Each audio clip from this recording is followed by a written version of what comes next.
I used to believe that love was this magical thing, some invisible force that just hit you out of nowhere, like lightning or fate or whatever else we like to blame when we lose control of ourselves.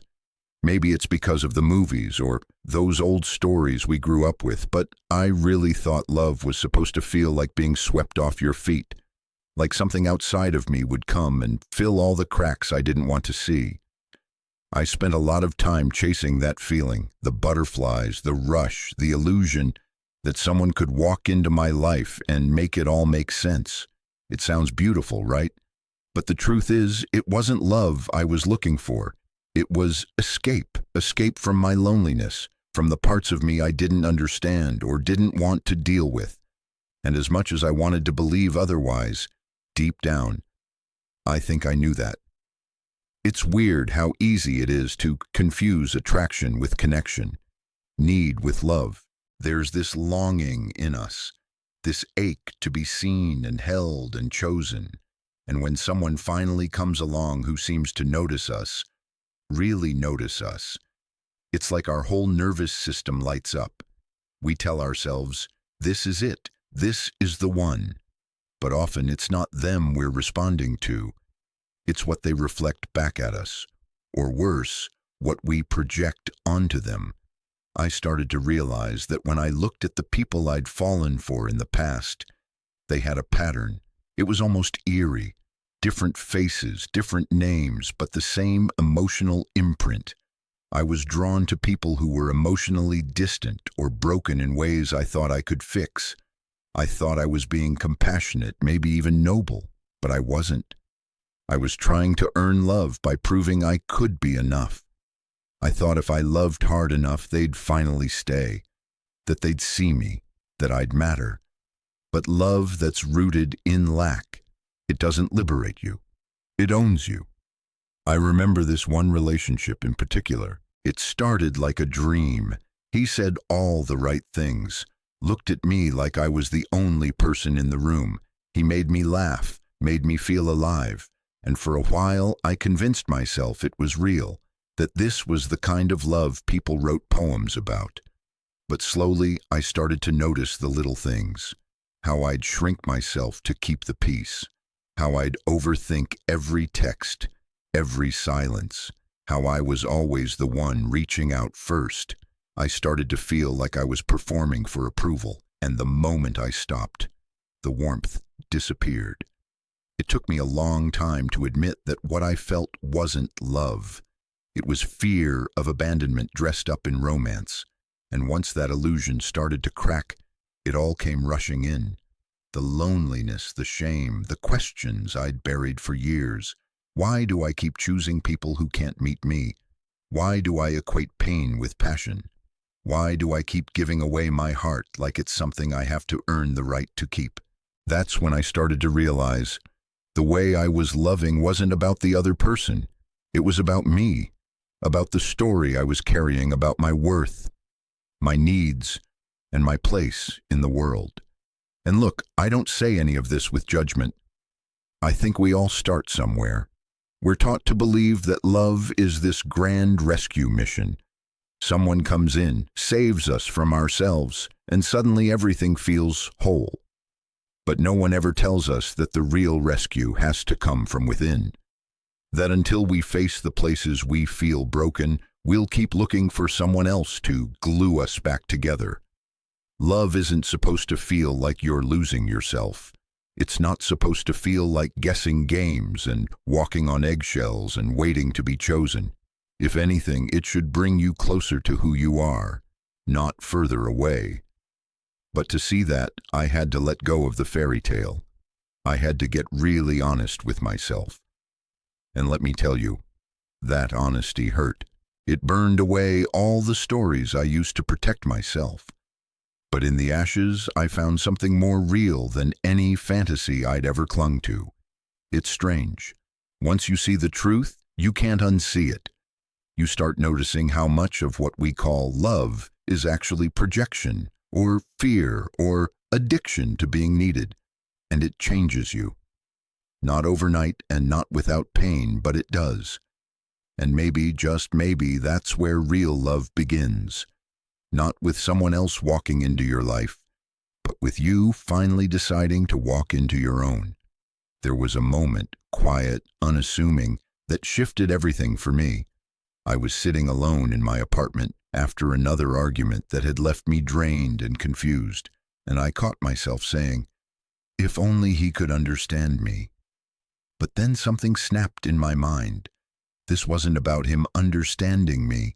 It was about me not understanding why I kept ending up here, in relationships where I felt invisible unless I worked overtime to be seen. That's when I stumbled into Jung's idea of projection. I didn't fully grasp it at first, but the more I sat with it, the more it pierced through the fog.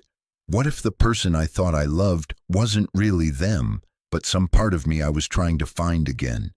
Some hidden piece I'd lost or rejected long ago? It was unsettling, realizing I wasn't falling in love with people, but with mirrors. Mirrors reflecting back the parts of me I hadn't claimed yet, like my vulnerability, my longing for safety, my need to be chosen without having to perform.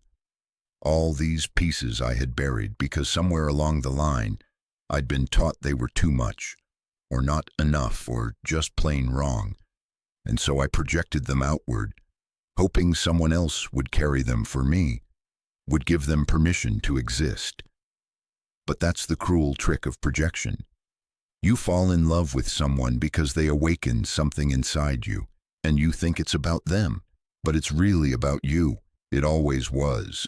That recognition, as beautiful as it can feel, becomes dangerous if you're unconscious of it, because then you're not relating to the real person. You're relating to an image, a story you've written in your head, and when the real them inevitably fails to match the projection, the illusion shatters, and you feel betrayed. But really, you betrayed yourself by not seeing clearly. I started to revisit my past relationships through this lens, and it was humbling. The charismatic ones who made me feel seen. They were echoes of the confidence I hadn't yet owned. The ones who were emotionally distant, they mirrored how distant I was from my own heart. Even the ones who needed saving, they were me, desperately hoping someone would rescue the lost child inside. We're drawn to people not just because of who they are, but because of what they represent in our inner world. The unconscious recognizes something, a familiar pain, a buried longing, and calls it love. But it's not love. It's memory. It's unprocessed emotion. It's shadow. And here's the painful part. As long as I was unconscious of this dynamic, I was destined to repeat it, over and over, different bodies, same wound. And I kept thinking love was failing me, when in truth, I was the one setting myself up for heartbreak. I wasn't choosing from my wholeness. I was choosing from my wounds. It's a hard pill to swallow seeing that, but it also gave me my power back.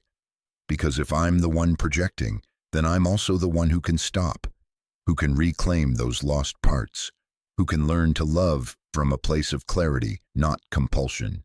I began to ask different questions, not why won't they love me, but what am I asking them to carry that I haven't accepted in myself? Not why do they always leave, but what part of me is still afraid to stay with myself? These questions weren't easy. They brought tears, memories, silence, but they also brought healing. There's this strange beauty in owning your projections. It's like finding fragments of your soul scattered across the faces of people you once thought were your destiny. You gather them up one by one, and slowly you begin to remember who you are beneath all the stories. And in that remembering, something changes. You stop looking for someone to complete you. You start wanting someone to meet you as you are, not as a savior, not as a fantasy, but as a fellow traveler. Someone who's done their own digging, someone who won't run from the truth. Because once you've met your shadow, you can finally recognize what real love feels like. Grounding, honest, human. It doesn't rush in like a firestorm. It arrives gently like a sunrise. And it doesn't dazzle you with illusion. It meets you in reality. It says, I see you, and it means it. But that kind of love only finds you once you've stopped projecting and started reclaiming, and that's a process. One that takes time and tenderness and a hell of a lot of courage. But it's worth it. You know what really shook me? Realizing how often I confused intensity with intimacy. That electric feeling, the emotional roller coaster, the dramatic highs and lows, I used to think that meant something was real, that it was deep. But now I see it for what it was. Emotional dependency, dressed up in romantic language. I didn't want to admit it. Who does? Who wants to admit that the fire they thought was love was really just their nervous system, reacting to fear, uncertainty, and unmet childhood needs? But that's the truth I had to face, and once I saw it, I couldn't unsee it. There's a kind of love that looks like connection but feels like survival, where you start out feeling chosen and then slowly become afraid to be anything but what the other person wants you to be. Where silence feels threatening, where affection becomes currency, and where every disagreement feels like a potential goodbye. That's not love. That's the residue of old wounds. I can still feel it sometimes, that panic rising in my chest when I sense someone pulling away. It's a familiar sensation, like being a kid again and thinking that if I don't act just right, I'll be abandoned. So I overcompensate. I apologize for things I didn't do. I become hyper-aware of their moods, their silence, their shifting energy, and I call it caring. But deep down, it's fear. Fear of being left. Fear of not being enough. I started calling this out in myself, gently, without judgment. I'd notice when I felt the urge to reach out, not because I wanted to share something, but because I was afraid of being forgotten. I'd catch myself thinking, if I say this, maybe they'll come closer, and instead ask, what would I say if I weren't afraid? Emotional dependency is subtle. It doesn't always look desperate. Sometimes it looks like people-pleasing. Sometimes it looks like compromise. Sometimes it even looks like love. But underneath, there's a constant anxiety, a need to be validated, to be seen, to be saved. I had to face the fact that I wasn't showing up in relationships as a whole person. I was showing up as a need, a wound, a hope that someone else could do for me what I hadn't yet learned to do for myself. And it's not that I didn't love them. I did in the way I was capable of at the time, but I also needed them too much. I needed their approval to feel okay. I needed their presence to feel secure. I needed their attention to feel real. That's a heavy burden to place on another human being, and sooner or later, it breaks the connection, because real love can't grow in a space where one person is shrinking themselves just to be held. The irony is I kept looking for someone who would never leave, someone stable, consistent, unshakable, but I wasn't offering that to myself. I was abandoning myself the moment someone didn't meet my needs. I didn't know how to hold space for my own discomfort, so I kept reaching outward. Healing that pattern has been messy. It's not like I flipped a switch and suddenly became secure, but I started small. I began sitting with my discomfort instead of trying to soothe it with a text or a call. I reminded myself that distance doesn't always mean rejection, that silence isn't always abandonment, that I can survive moments of emotional uncertainty without collapsing into fear. And slowly things started to shift. I began to feel more grounded, not because the people around me changed, but because I did. I stopped looking at relationships as lifelines and started seeing them as mirrors. If someone pulled away, it didn't mean I was unlovable. If someone didn't respond how I wanted, it didn't mean I was forgotten. It just meant they were human, and so was I. That understanding changed everything. I began to crave a different kind of connection, one built on presence, not performance, one where both people could breathe, where love wasn't about fixing or saving or clinging, but about witnessing and being witnessed, not for the masks we wear, but for the truth we carry beneath them. And let me tell you, that kind of love is quieter, but so much deeper. It doesn't consume you, it steadies you, but you can't get there by skipping the hard part. You have to face the parts of you that confuse pain for passion and need for love. You have to look honestly at where you abandon yourself. And you have to choose, again and again, to stay with you. Because until you learn to hold yourself, you'll keep searching for someone else to do it for you. And that's not love. That's fear in disguise. It's strange, isn't it? How the kind of love we all say we want, calm, steady, unconditional, is often the kind that scares us the most. I used to say I wanted peace, but when someone offered it to me, I mistook it for boredom. I craved intensity, the high of being wanted, the rush of dramatic reunions after painful distance. I confused chaos with depth, but eventually that chaos just wore me down. There came a point where I had to ask myself, what if love doesn't have to hurt? What if I don't need to prove my worth to be held? What if being loved isn't about filling a hole, but about sharing what's already full? It was a radical thought that maybe I wasn't supposed to chase love or earn it or manipulate the world around me just to feel worthy of it. Maybe the only real love is the kind that flows from a place of inner abundance, not a need, not a void, but a quiet knowing. I am enough. I am whole. And because of that, I can give love without fear of losing myself in the process. That idea didn't come easy. I resisted it at first. I'd spent so many years believing that love meant sacrifice, that to be loved, I had to shrink, contort, become what the other person needed. I thought that was noble.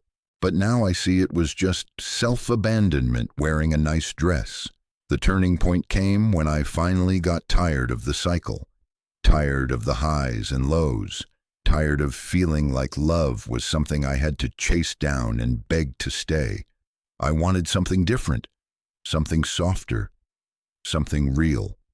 And that started with me, with sitting alone and learning to enjoy my own company, with making peace with the parts of me I'd labeled unlovable, the messiness, the fear, the quiet ache for something more. I stopped trying to fix myself and started trying to understand myself. That's when I realized the kind of love I wanted from others was the kind I hadn't yet learned to give myself. So I began to show up differently, not just in relationships, but in how I treated myself on a random Tuesday morning. I let myself rest without guilt. I said no without apology. I stopped explaining my worth to people who didn't value it. And slowly that inner shift began to reflect outward. I no longer saw people as potential saviors or threats. I stopped assigning them the job of completing me. And in that release, something beautiful happened. I felt free, free to love without control, free to walk away from what drained me, free to be curious instead of anxious. Love, I realized, is not about possession. It's not about someone making up for what you think you lack. It's about two whole people choosing every day to meet each other with openness and care. That kind of love doesn't come from needing someone. It comes from wanting to share with them. And that distinction, it changes everything. Because when you no longer need someone to complete you, you don't tolerate crumbs. You don't beg for attention or twist yourself to be liked. You show up as you are, open, honest, and grounded, and you invite others to do the same. And if they can't, you let them go, not from bitterness, but from clarity. You know what you're worth now. And it's not measured by how much you're willing to suffer to be loved. It's funny. All those years I spent searching for the perfect relationship, only to realize that the most important relationship was the one I had with myself. When that changed, everything else did too. So if you're in that place right now, feeling like love is always out of reach, like you're too much or not enough, I just want to say this.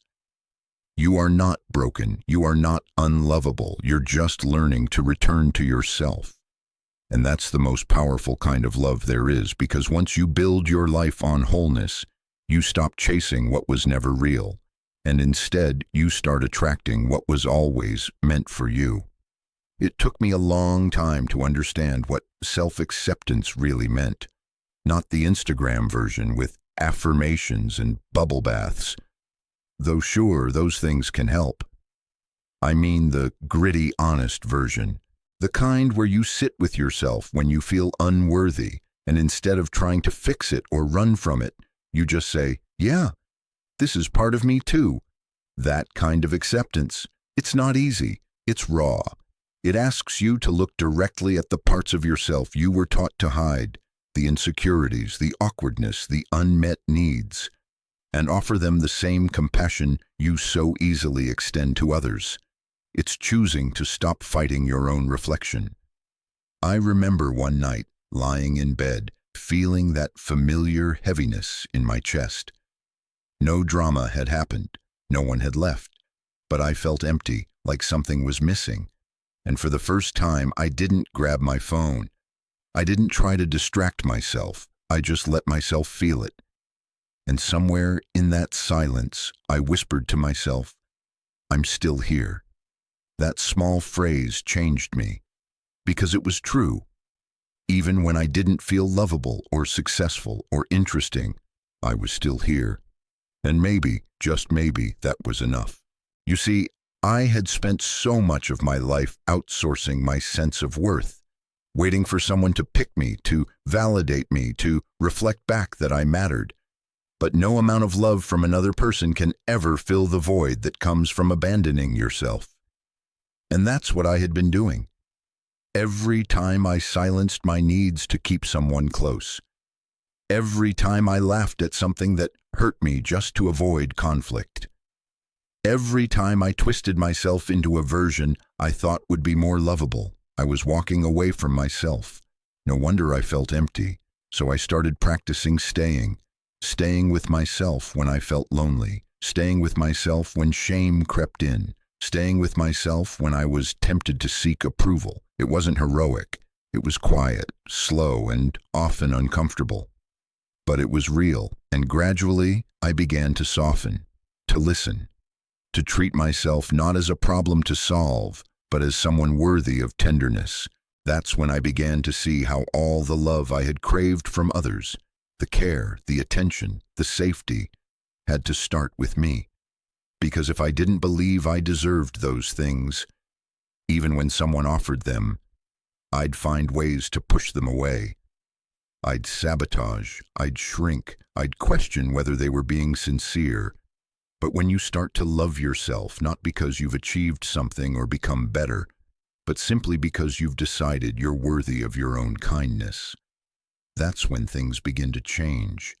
You stop begging for scraps of attention. You stop tolerating relationships that drain you. You stop proving and you start living. There's this metaphor I love. The moon doesn't beg to be seen. It just shines. Whether someone notices or not, it's still full, still glowing, still whole.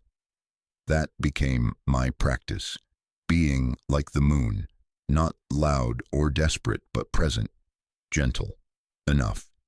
It's funny, people started responding to me differently, not because I became more attractive or interesting, but because I wasn't leaking that desperate energy anymore. I wasn't asking to be completed. I was showing up whole, and wholeness?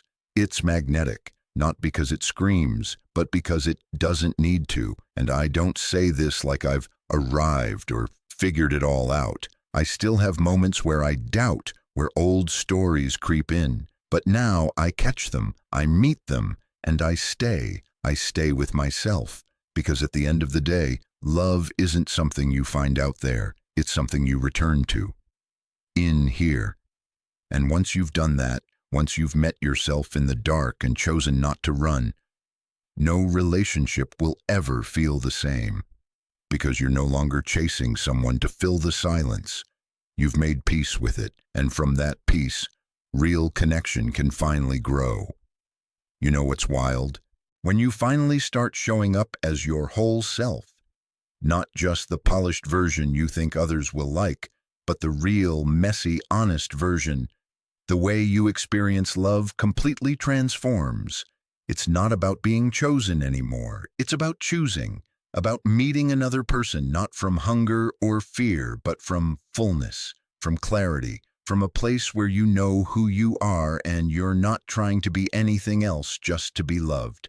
That kind of connection is rare, not because people aren't capable of it, but because most of us are still healing, still chasing, still afraid. And I get it, I've been there. But when two people come together from a place of wholeness, it feels different. It feels safe, spacious, like breathing fresh air after years of holding your breath. It's not about completing each other. That old myth can die, honestly. It's about witnessing each other, standing side by side as equals, not trying to fix or rescue or mold one another, but saying, I see you and I'm here, not because I need something from you, but because being with you deepens what I already carry inside. That's the magic. I remember the first time I experienced even a glimpse of that. It was subtle.